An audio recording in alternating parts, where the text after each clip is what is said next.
ये सब महर्षि नहीं, इस जैसा वेदों का ज्ञाता नहीं। तो ऐसे कहते हैं ये काल के दूत थे, वेदों का नाम ले ज्ञान सारा उल्टा ठोक रखा। तो यहाँ उसी को प्रमाणित कर रहे हैं कि जम के हिलकारे फिरे, ये हाथों में लिए वेद। जहाँ भी आप महर्षि दयानंद की फोटो देखोगे, वेद पहले दर रखे, उसमें चारों जड़ी संठे काले रखा था, लिखे लिखाए भी सना हो जैसे, और कक का पता नहीं उस आदमी ने। तो पुण्यात्माओं, आज तक ये में बिजली गिर रही थी, हम इनको महर्षि माने थे, ये थे कौन बालका जैसे ज्ञान के भी। इनका सत्यार्थ प्रकाश आपके दास ने आपके रूबरू किया, जिसको हम सर्वधार्य मान्या करते, और उसमें इतना डंगा बकवाद भर रखी जो एक आम आदमी भी ना लिखे ऐसी बात, तो मूर्ख भी जो उसने लिख रखी। कहते सूर्य पे ऐसे व्यक्ति रहते हैं जैसे यहाँ पर हैं, सारे बाग बगीचे हैं, सारे पदार्थ हैं बता, वो एक इंसान भी था और महर्षि की पदवी पाएगी। कहते हैं झूठे गुरु बहुत हैं ये अनगन कोट अनंत, सार नाम का भेद बतावे सो सतवादी संत। झूठा गुरु काल है ये फांसी दे अड़ाए, मारत है मैदान में वो छलबल बहुत बनाए।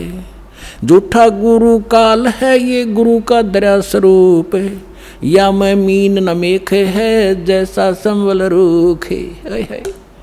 एक एक वाणी का निष्कर्ष देखो पुण्यात्मन। महापुरुष ये थे, वो महापुरुष भगवान से प्राप्त ज्ञान, यानी ये तत्व ज्ञान है। कहते हैं झूठा गुरु काल है और गुरु का दया स्वरूप, और या मैं मीन न मेख है जैसे संभल रूख। अब जैसे एक संभल का पेड़ होता है, संभल, और संभल के पेड़ पे ये तोता जो होता है, तोता ये वृक्षों को सिलेक्ट कर लेते हैं कि ये वृक्ष, देखते रहते हैं, ताक में रहते हैं कि ये पौधा उगा है, ये पेड़ बनेगा और फिर इसके फल खाऊंगा। तो उस जो ये संभल का पेड़ जब उगता है, बहुत सुंदर पत्ते होते हैं, बड़ा हरा भरा होता है, और बड़ा हो जाता है तो इतने बढ़िया फल लगते हैं इसके डोडे, और ऐसा लगता है जैसे बहुत ही स्वादिष्ट पदार्थ होगा, लेकिन उसमें होती है रुई। अब वो तोता ये देखता है कि ये फल पक गया, 12 वर्ष इंतज़ार किया कि फल खाऊंगा, इस फल यहाँ ये पेड़ घने हो गए वृक्ष इसके संभल के, और जब वो परिपक्व होते हैं, जिस उद्देश्य से वो चोंच मारता है, उसमें वो पदार्थ ना हो करके रुई उसके मुंह में फंस जाती है, उसने जान बचानी मुश्किल हो जाती है तोते ने। तो यहाँ परमात्मा कहते तुम जिनको गुरु मान रहे हो, उन पर आश्रित हुए बैठे हो, लास्ट में आपने ऐसे पश्चाताप करना पड़ेगा जैसे उस तोते ने उस संभल के वृक्ष को एक अच्छा फलदार, स्वादिष्ट फलदार वृक्ष मान के उस पर आश्रित था, फिर सिर पटक कर रो रहा था। झूठा गुरु काल है ये गुरु का धरा स्वरूप, या मैं मीन न मेख है जैसे संबल रूख। फिर क्या बताते हैं, कान चिराए क्या हुआ ये कर कंकन मन पाल, मुद्रा पैरें क्या हुआ सिर फोड़ेगा काल। कहते हैं कान चिरानते, कान में मुद्रा पहनते, और 36 आडंबर करने से परमात्मा नहीं मिलेगा, और यम के दूत लठ मारेंगे तुम्हारे गिर के। कहते चुंडित मुंडित पकड़ लिए इनसे जम किंकर ना डरता। ये चुंडित कति जटा बड़ा बड़ा को बड़े बड़े राखों ऋषि दिखाई दे, और कति घोटम घोट करा रखा साधुपना दिखाने के लिए। कहते इन यम के दूत ना डरते इन बकवादों से, वो तो सत्य मंत्र जो सच्चा नाम जिसके पास होगा उससे भयभीत होते हैं। फिर क्या बताते, मौन रहा तो क्या हुआ ये बोले से नो भेवे, मौनी वक्ता एक है ना पर से दिल देवे। अब जैसे एक नकली था, आडंबर करे बिना इनका काम चला नहीं, दुनिया आकर्षित नहीं हो। एक ने कहा कि मौन धारण कर रखा उसने। एक कबीर पंथी घिसा पंथी संत था, और दास को पहले नाम देने का आदेश नहीं था जब तक 1988 से 1994 तक। तो दास इनको संत मान के इनसे परमात्मा ने इनकी तलाशी दिवानी थी मेरे थे, उससे मिलता था, चर्चा होती थी। एक दिन मैं गया तो क्या पता चला कि महाराज जी तो मौन व्रत रखा है 41 दिन का, मैं चलो भाई ठीक है। मैं बैठ गया तो वो निकला गुफा से बाहर। तो उसने क्या किया, एक स्लेट ले रखी जो बच्चों की होती थी पहले, स्लेट पत्थर की, और एक चौक ले रखा। उस पर लिखा कि भगत जी को चाय पिलाओ। स्लेट पे लिख दिया। तो वो चाय ले आए। फिर लिखा कब आए, वो बोला जी अभी आया हूँ। अच्छा, अब वो स्लेट पे लिखे और फिर उनको पानी पिलाओ। अब यहाँ वो परमात्मा कहते हैं कि मौन रहा तो क्या हुआ, जो बोले सैनो भेव, इशारों से बात कर रहा, मन तो डिस्टर्ब हो लिया। बताओ उस मौन रहने से क्या लाभ हुआ तुझे। और मौनी वक्ता एक है ना प्रसैदल देव।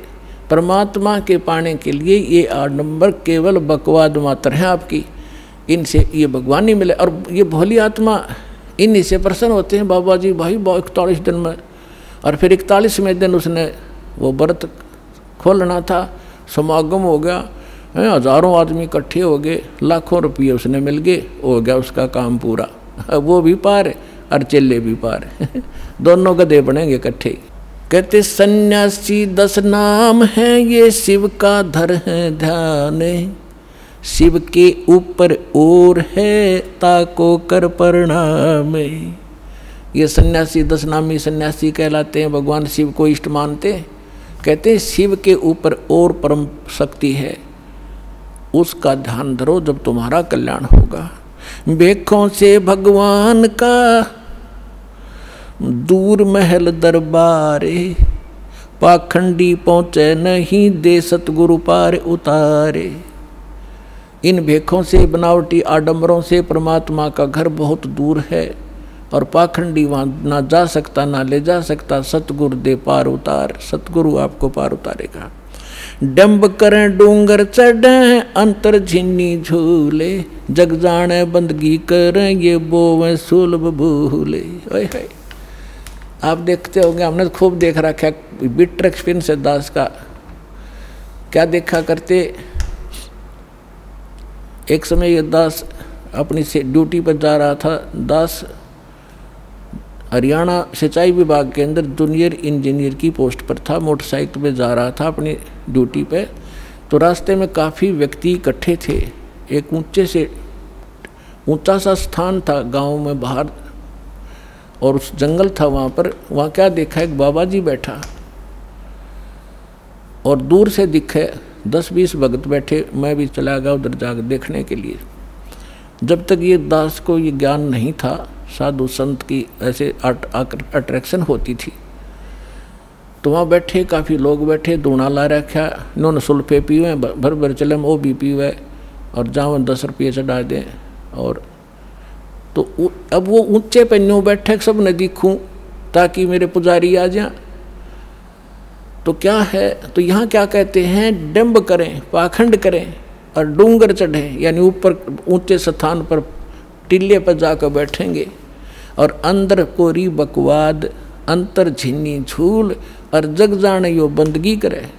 आम जनसाधारण तो ये समझता है कि वो भगती कर रहा होगा, तो परमात्मा कहते हैं यो बो है सूल बबूल, ये तो अपने भविष्य में किकर के कांटे बोन लाग रहा है, कर्म फोड़ रहा है अपने।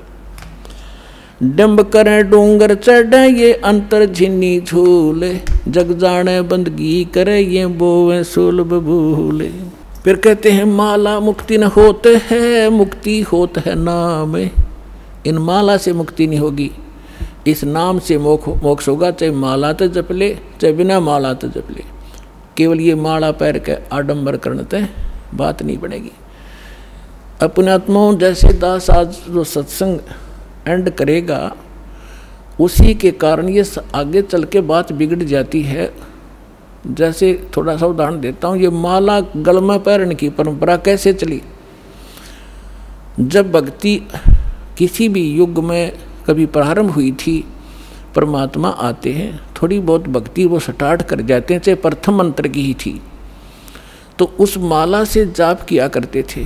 तो पहले क्या करते थे, जेब कपड़े वस्त्र इसे होते नहीं थे, माला से जाप किया और माला को आदर के साथ गले में डाल लिया करते। वो लोग दिखावा नहीं था, वो सिर्फ अपना सुरक्षित स्थान और आदरणीय स्थान सीने से लटकी रहती थी, और जब उसकी आवश्यकता पड़ती उसको जब जाप कर लिया करते थे। तो जिसके गले में माला होती वो जाप करते थे, तो बगैर मर्यादा के उन मंत्र करने वालों से अगर किसी को दुआ निकल गई वह सफल होगी।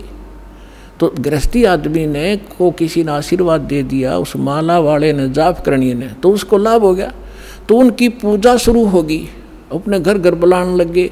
जब यह थोड़ी सी भक्ति डाउन होने लगती है तो फिर ये पहचान मान ली कि जो गल में माला डाल रहा है ये भगत है और इसकी पूजा सेवा करने से बहुत लाभ हो से।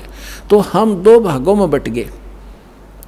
तो जो माला डालने दिखता उसको हम भगत और संत मान लेते, उसकी सेवा करते, चरण धोते और उससे थोड़ा बहुत लाभ उसको मिल जाता। अब कैसे?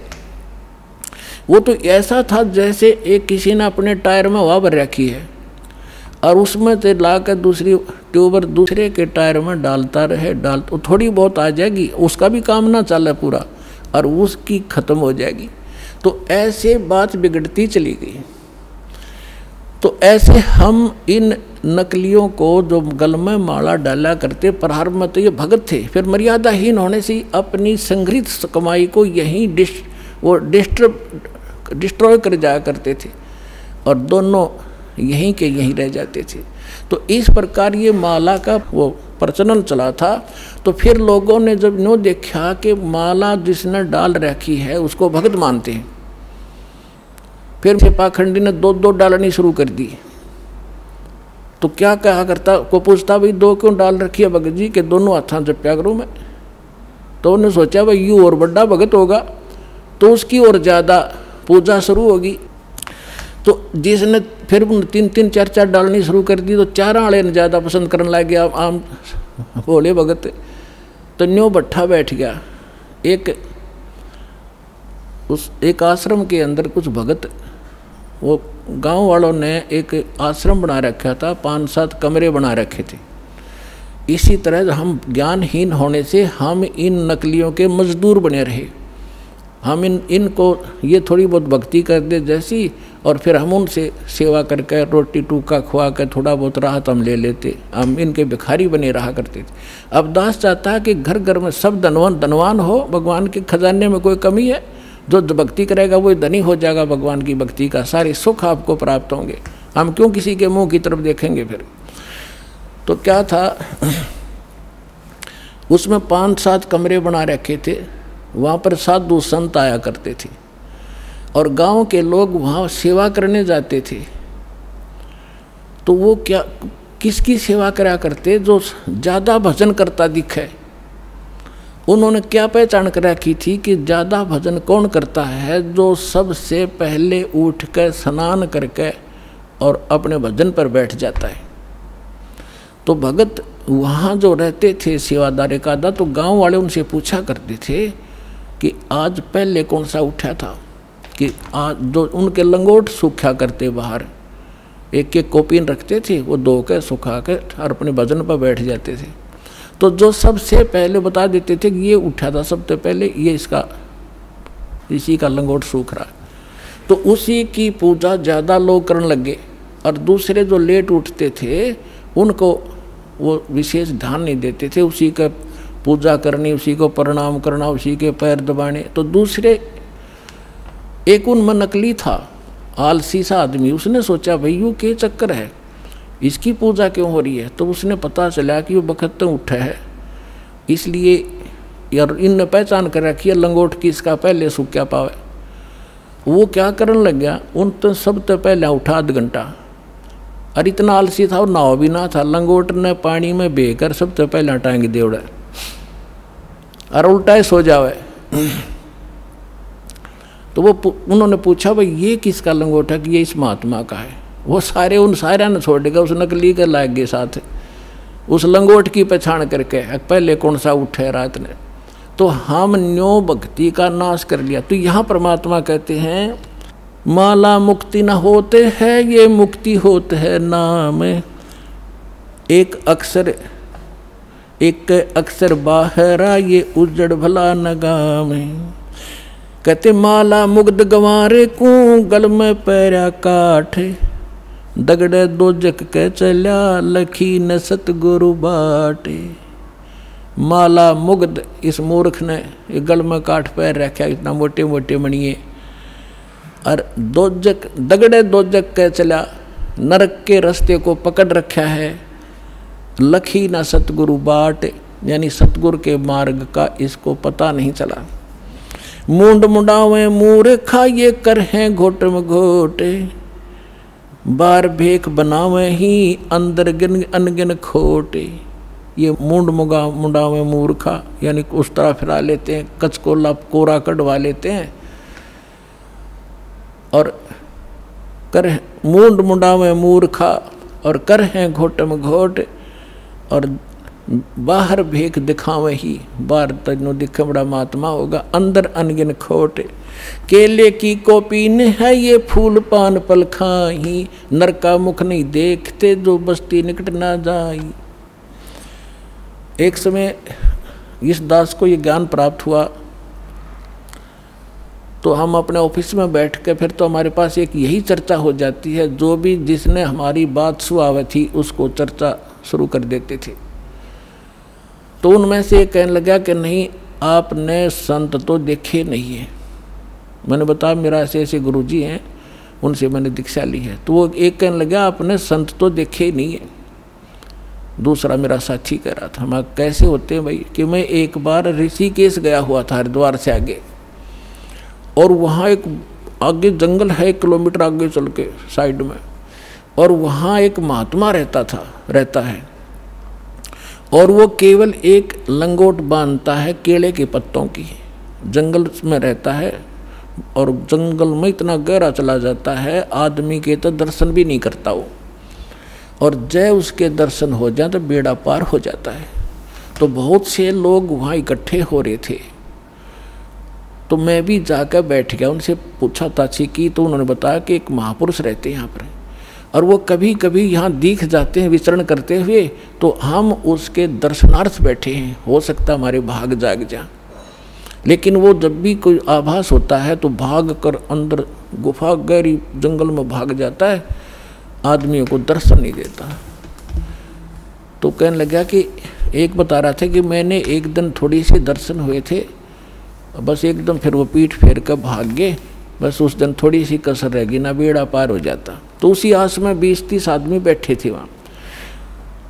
अब इस परमात्मा के ज्ञान से वो निर्णय होगा कि वो के था, वो कौन था। आए है उसके क्या कहते हैं सुख संवेद में, केले की कोपीन है वो फूल पान फल खाही, केले के पत्ते की तलंगोट बांध रखा है। ऐसे बैरागी त्यागी महसूस होते हैं, और फूल पत्ते और फल खा के गुजारा करते हैं, और बस्ती के निकट नहीं जाते, आदमी का मुंह भी नहीं देखते। ऐसे त्यागी बैरागी, उनको संसार एक समर्थ संत मानते हैं। अब उसका पैमाना दिया है सुख संवेद में, केले की कोपीन है जो फूल पान फल खाही, नर का मुख नहीं देखते जो बस्ती निकट नहीं जाही। वो क्या है, वो जंगल के रोज हैं जो मनुष्यों बिद के जाही, निस्तिन फिरो उजाड़ में न्यो परमात्मा पावे नाही। कैसा पैमाना दे दिया, वो जंगल के नील गाय हैं, रोज हैं जो आदमियां देख कर भाग जाओ फदड़ फदड़ कर, पता नहीं कहाँ जाकर डटे। ये जंगल के रोज हैं, जब नाम से मोक्ष होगा, इन बकवादों से होगा। ये जंगल में पशु सारे नंगे फिरे और भाग जाते हैं, मर्ग भी भाग जाते हैं आदमी से डर के। फिर इसका समाधान बताते हैं, डेरे डंडे खुश रहो ये खुसरे लेना मोक्ष, दरु प्रहलाद पार उतर गए फिर डेरे में क्या दोष। परमात्मा देखो, और तो उदाहरण उनके पास था नहीं जब ये ज्ञान मालिक दिया करते थे। हम धरु और प्रहलाद को मुक्त मानते हैं, मानते हो खां जी। तो जब धरु और प्रहलाद तुम कहते हो पार हो गए, उनके इतिहास देखो पढ़ के।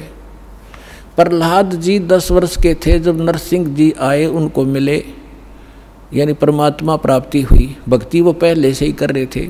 और फिर उन्होंने शादी करवाई, और जो राजा बलि था जिसने वो 100 अश्वमेघ यज्ञ करी थी इंद्र की गद्दी प्राप्त करने के लिए, और जिसके लिए भगवान आए थे 52 रूप बना के, तो वो प्रहलाद का पोता था, बैलोचन का लड़का था। तो उनने ब्याह करवाया, बालक हुए और वो पार हो गए। और ध्रुव का भाई था उत्तम, उसकी मृत्यु हो गई थी। फिर ध्रुव ने ब्याह करवाया और उत्तम वाली पत्नी भी उसके साथ रखी उसने, तो वो भी पार हो गया। तो कहने का भाव ये नहीं है कि तुम जो बकवाद करते हो कि ब्रह्मचारी जंगल में गए वो पार होंगे, नहीं। अगर ब्रह्मचारी पार हो तो ये इजड़े तो सब तो पहला पार हो जा, उनका तो 5-6 नंबर आवे। लेकिन मोक्ष होगा भक्ति से, चाहे ब्रह्मचारी हो रहा कर लो, और चाहे ये खुसरे कर लो, और चाहे गृहस्थी कर लो। दुराचार बुरा बताया, ये तो वैसे अच्छा नहीं, वैसे भी बेहुदी बातें हैं। तो कहने का भाव है भक्तों के तो वैसे सतर के काम नहीं है। तो इस प्रकार क्या कहते हैं, डेरा डांडा खुश रहो, डेरा डांडा खुश रहो, खुश रे लेना मोक्ष। और ध्रुव लाद भी पार हो गए। फिर गृहस्थी में के दोष, अपने आत्माओं ये 9 काम बिगाड़े हैं। एक बार गरीबदास साहिब जी जब परमात्मा से परिचित हो चुके थे और अपना ज्ञान प्रचार भी करते थे, कोई उसके उनके पास आ जाता था तो ज्ञान भी देते थे, दीक्षा देते थे, केवल सिंपल सी, ये मूल ज्ञान नहीं देते थे। फिर भी उनसे बहुत राहत मिलती थी, वो समर्थ थे, आशीर्वाद से भी लाभ देते थे, संसारिक सुख दिया करते। तो उन एक आपको बताता हूँ इनकी कैसी दुर्गति होती है। जग जान बंदगी कराइए बो सोल बबूल। एक बेरी गांव है रोहतक जिले में, अब वो जन्म हो गया। तो वहाँ का उस गांव का एक व्यक्ति था हरलाल नाम का, और वो धार्मिक व्यक्ति था घना। उसने एक साधु रख लिया अपने घर पे कि महाराज आप यहाँ रहो। उसके लिए एक चौबारा बनवा दिया ऊपर, आप यहाँ रहो, हमने सेवा मिल जाएगी, हमारे कर्म बन जाएंगे, आपकी भक्ति बन जाएगी, आपने भक्ति करनी है। आप बाल ब्रह्मचारी हो, घर छोड़ रखा, कहाँ भाई, ठीक है, होगी सेटलमेंट। उसका ऊपर चौबारा बना दिया, एकांत में उसको बढ़िया भोजन दे सुबह शाम, और वो अपना भजन करे, जैसा भी वो सोच रहे थे वो भजन करे। और वो भजन उसके पास भक्ति थी नहीं हुआ। तो क्या हुआ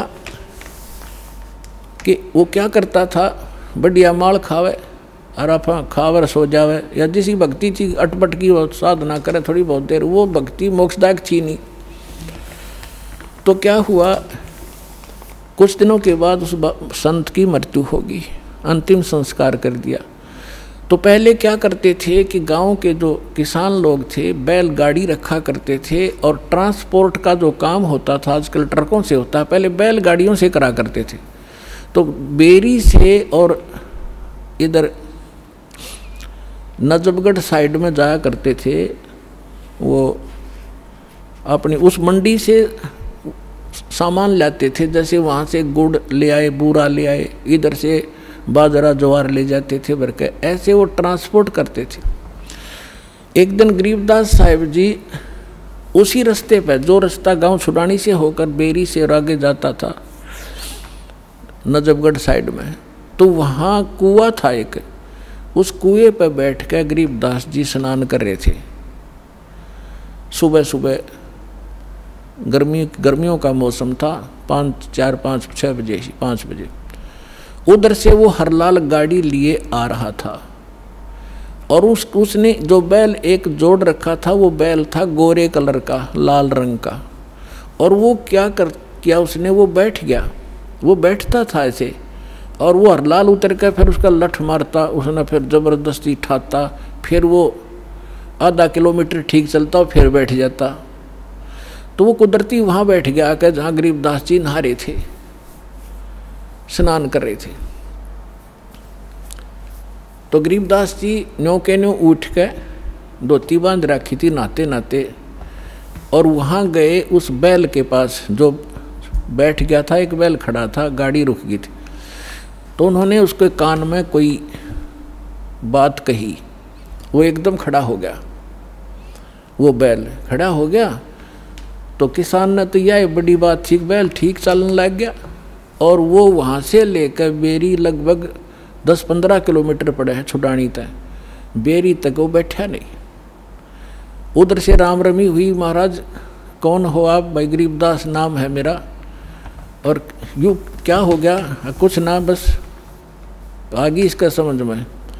जब तो वो चला गया, फिर उसने जाकर देखा, उसका जब न्योना जची की खड़ा हो गया, जाते फिर बैठेगा थोड़ी दूरी पे, वो ना बैठा।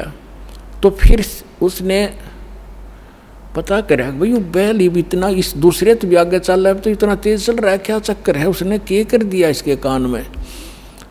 तो वो वापस आया, जब उस गांव में रुक गया और पूछा वह गरीबदास कौन है? वो कुदरती परमात्मा वहीं आगे स्नान, वो गरीबदास जी उसी टाइम से स्नान, उसने नहीं सोचा इस टाइम से आकर वो नान भगत और वहाँ मिल लेगा। तो जब वो स्नान करना, पता था वो भगत किस लिए आ रहा है, वो तो परमात्मा से परिचित हो चुके थे। तो जब उसने देखा कि वो आदमी है जो उस दिन बैल के कान में कुछ इसने फूक फाक मारी थी, प्रणाम किया और पूछा भगत जी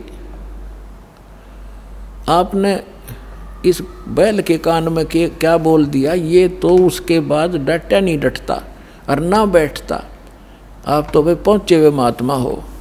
अब इतना गरीबदास जी का उसमें ज्ञान इतना था नहीं, क्योंकि हम घर का जोगी जोगड़ा और बाहर का जोगी सिद्ध, ये तुम्हारी पुरानी आदत है। तो गरीबदास जी ने कहा कि अब बैठ जा, बताऊंगा क्या कह दिया मैंने। आपके घर में चौबारे में एक बाबा जी रहा करता, संत भगत अखा जी रहता था। कहाँ गया वो? तो उस अरलाल भगत ने, किसान था वो जाट, उसने बताया जी वो तो मृत्यु को प्राप्त हो गया, 4-5 वर्ष हो गए। परमात्मा ने कहा कि ये बैल ओए है तेरा बाबा जी, इस नकली पर भक्ति बनी नहीं, सत साधना इसके पास थी नहीं, यू खावा था सोया था, नकली डड़े डोया था, कंकर पत्थर इकट्ठे करे, साधना ठीक नहीं थी। ये वही बाबा जी है, वो भगत जो घर छोड़ कर चला गया था, ब्रह्मचारी भी था, बैल बनकर गाड़ी खींच रहा है, क्योंकि तेरा खा रखा था इसने, पूरा करना पड़ेगा वापस। मैंने इसको ये कहा भाई भगत जी चाहे तो लठ खा के इसका दे दे और चाहे अपना स्वभाव पूरा कर दे, पूरा करे पीछा छूटेगा तेरा। इसका समझ में आ गई, अब ये तेरे पूरे करेगा। अब पुणात्मा देखो, अब जो भी कोई साधना कर रहे हैं वो हैं परमात्मा के बच्चे, किसी ना किसी जन्म में वो मालिक के साथ रहे। आगे साधना नहीं मिलती तो वो 84 लाख योनियों में चले जाते। और परमात्मा ने वहाँ भी दया करा दी अपने गरीबदास जी के माध्यम से, अरलाल का मन फेर दिया कि अभी भगत था यो और यू बैल बन गया, इसकी दुर्भाग्य। पर आज के बाद इसने मैं गाड़ी में नहीं जोड़ूंगा, अलग से बांध दिया, चारा चरावे और बैठा रहे। देख परमात्मा ने भगत की वहाँ भी रक्षा कर दी और सुविधा दे दी, लेकिन भक्ति बिना क्या बने? अगला जन्म उसका सूर का होगा, फिर क्या सुविधा देंगे? तो पुण्यात्माओं ये सौभाग्य आपका, आपको अनमोल रत्न मिल रहा है, इसने संभाल कर रखियो। अब जो प्रसंग चल रहा था, दास आपको बता रहा था कि अब आपको वो अनमोल वस्तु मिल गई है जो आज तक किसी को प्राप्त नहीं हुई। आपका भक्ति धन थोड़ी ही साधना से अत्यधिक बन रहा, संग्रहित हो रहा है, और इसी भक्ति धन से आपको यहाँ की भौतिक सुविधाएं भी प्रयोग करनी है और आगे चलने के लिए भी इसको सुरक्षित रखना है, इसको बांटना नहीं।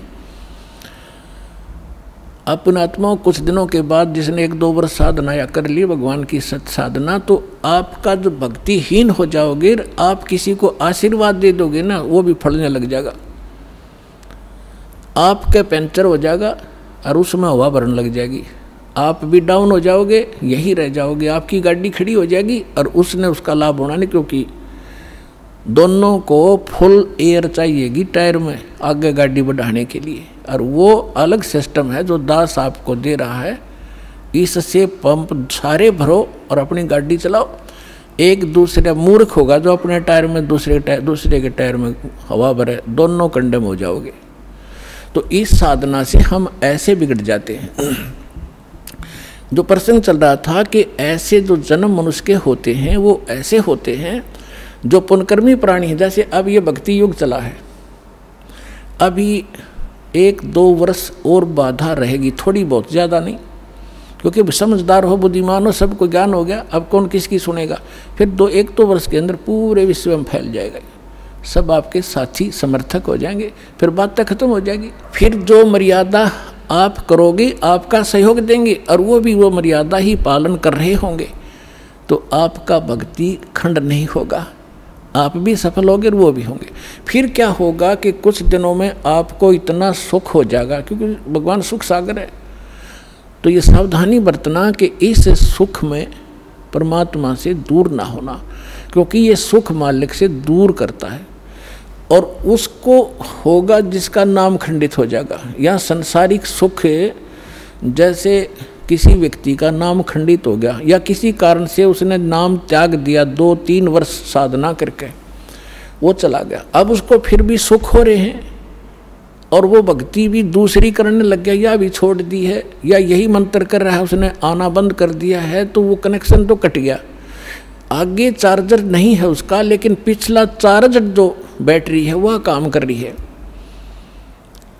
अब वो काफ़ी अच्छा चार्ज हो गया तो घने दिन भी काम कर देगी, लेकिन वो ये सोच रहा होगा कि मेरा क्या बिगड़ गया। अब फिर बिगड़ेगा, जब ऐसा बिगड़ेगा कि किसी प्रकार समझ में नहीं आएगा उसके। अब इतना ज्ञान दिया जाता है, मैं कोई बालक नहीं या वैसे थूक बिलो हूँ, कोई लालच हो मुझे। 2 रोटी भगवान ने दे रखी थी, जेई की नौकरी थी, बढ़िया काम चल रहा था, परमात्मा ने पहले भी ठीक से घर में गुजारा ऐसे जन्म दे रखा था जहाँ रोटी टाइम पर ठीक मिले थी। तो दास ने पता चला कि मेरे जैसे दुखिया सारे ही हैं जिनको भगवान की चाह और धक्के खा रहे हैं। मुझे पता लग गया, तो सबको आवश्यकता इस भगवान की, इस ज्ञान की। तो इसलिए दास ने इस पर कदम उठाया। तो इस प्रकार जैसे आप जो सफल होगे। और एक बात और ध्यान रखना, आप यहाँ केवल उसी उद्देश्य को लेकर ना आना कि जैसे रोगी है वो रोग ही स्वस्थ हो, जिसको पुत्र की संतान नहीं है वो संतान ही हो तो बात बने। अगर संतान भी आपको आवश्यक होगी देनी तो यही मिलेगी, पृथ्वी पर कोई नहीं देगा आपने। और जो आपका रोग निवारण होगा तो यही होगा, पृथ्वी पर कहीं होगा भी नहीं, और होगा ही होगा, रोग तो निवारण होगा ही होगा। बाकी संतान भी परमात्मा अगर चाहेगा तो सब कुछ कर सकता है। उसका एक लंबा इतिहास है, फिर बताऊंगा, ऐसी बात नहीं। यहाँ हजारों ऐसे प्रमाण हैं जिनके 10-10 वर्ष, 12-12 वर्ष और 15-15, 20-20 वर्ष ब्याह न हो गए थे और बच्चा नहीं था। सारे सब आजकल तो सारे जो है ना ये भौतिक और सारे ट्रीटमेंट हैं, ये भी करवा के छक लिए थे मालिक ने, उनको भी संतान दे दी। ये तो कोई बड़ी बात नहीं है, लेकिन हमारा आपका मूल उद्देश्य मोक्ष हो और आपको पार करने के लिए परमात्मा जैसे भी आपको रखे वैसे ही रहो। जैसे डॉक्टर के यहाँ मरीज होता है और उसको थोड़ा बहुत कष्ट भी बन रहा है, वो जैसे भी कोई ट्रीटमेंट करे, इंजेक्शन लगाओ, जब भी थोड़ा बहुत दर्द तो होएगा। अब उस इंजेक्शन ना लागने दे, फिर वो ट्रीटमेंट क्या करेगा डॉक्टर। तो थोड़ी बहुत संकट, थोड़ा बहुत कष्ट आपको महसूस भी हो, वो गॉड गिवन समझना। किस लिए? परमात्मा हमें उदाहरण देते हैं अपने ऊपर ही। कहते हैं कबीर सुख के माथे पत्थर पड़ो, जो नाम हृदय से जावे, बलिहारी व दुख के जो पल पल नाम रटावे।